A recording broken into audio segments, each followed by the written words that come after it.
Good morning, Coronado. Welcome back to another episode of Cougar TV. I'm Evie Kellner. And I'm Isabella Osborne. Hey, Izzy, have you seen the construction going on in the tech building? Yeah, I was wondering what was going on in there. The construction is for the upgrades in the welding shop. I'd really like to know more about that. Why don't you, me, and Amalia go talk to the welding teacher to find out more?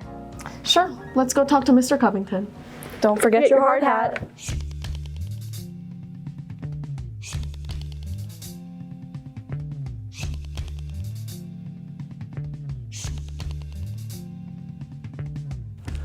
So the welding shop has gotten a huge litany of upgrades. They've added a bathroom, they've added 2 projectors in the classroom, new lighting in the classroom, air conditioning in the classroom. They've also added a new HVAC fume extraction system to cover 18 new welding stations, general electrical upgrades. They put in a new electrical room, right? That's going to drive all the new equipment, and just general construction building upgrades, polished and sealed floor. But mainly the biggest is the fume extraction for all the welding fumes.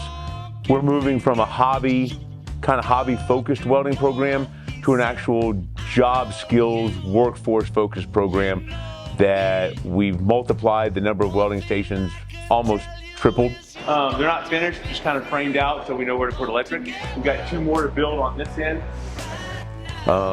So that would create, a lot more welding fumes. And so we're really bringing it up to current code to make sure that everybody that's learning how to weld is safe, and they have the most modern equipment and modern facility possible. Everything they're doing here is to make all the equipment run, and, our shop will be rivaled only by Pikes Peak State College. The district has committed to making a college-level facility, not a high school-level facility. The construction supervisor from Nunn Construction says the middle of September, his portion of the construction will be finished. After their portion is completed, the group of students that I had this semester and I we'll move into the shop and complete welding stations, cutting stations, all the infrastructure needed to make the welding program work.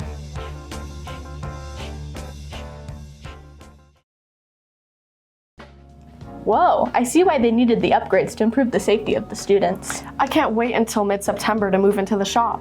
Let's take a look at how the fall sports have kicked off their season.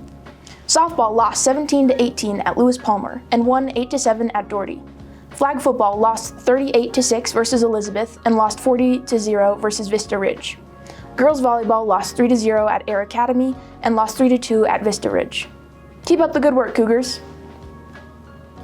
The girls' flag football season is off and running, and their first game was on Monday, August 24th against Elizabeth. Good job, Lily Rice, for stepping up this year. Coach Gandelman and some of the players weighed in about the start of their season after the first game.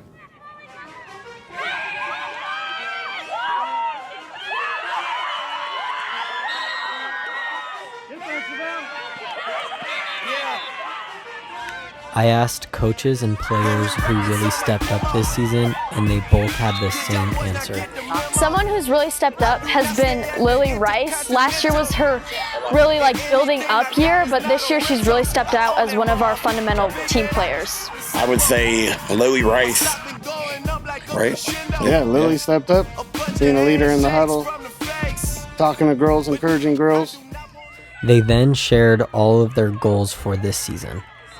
One of my goals for this season is definitely just to have fun and do a lot of team building with my team and just make a lot of friendships and memories. My goal for this year is just to build as a stronger teammate. I think last year I came as an underdog and I really stepped up as my person as QB. So this year I really want to be able to step up as the main leader and be able to be a role model for everyone on the team. Our goal this season is to win the conference. They restructured it. It's a very favorable schedule. We're very competitive, and I think our girls, we just gotta keep them motivated to want it. Come watch their next game at Gary Berry against Palmer this Friday at 4 p.m. Off to you, Izzy and Evie. I really want some new shoes. I know a great spot where you can get shoes. Really?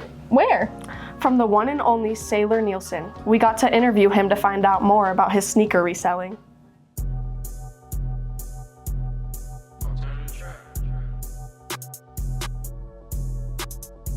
I got into reselling in about middle school. I was kind of just trying to expand my own personal collection, and then they all got small, but I knew they were worth something, so then I just started reselling them. I've been doing reselling for about 3 years. It kind of switched from a hobby to a business about 2 years ago though. It's going good. I have over 10,000 followers on all platforms, and then by the end of this year we should be at like 2,500 sales. My favorite pair of shoes that I've owned. I gotta go, about a year ago I bought the Travis Scott SB, the bandana ones. So that's probably up there for sure. You guys can buy from me on Instagram at SneakerPlugCO, and then on Whatnot, I do live auctions just at SneakerPlug. You can find all of Sailor's products on here on Whatnot, or here on Instagram. Make sure you check them out.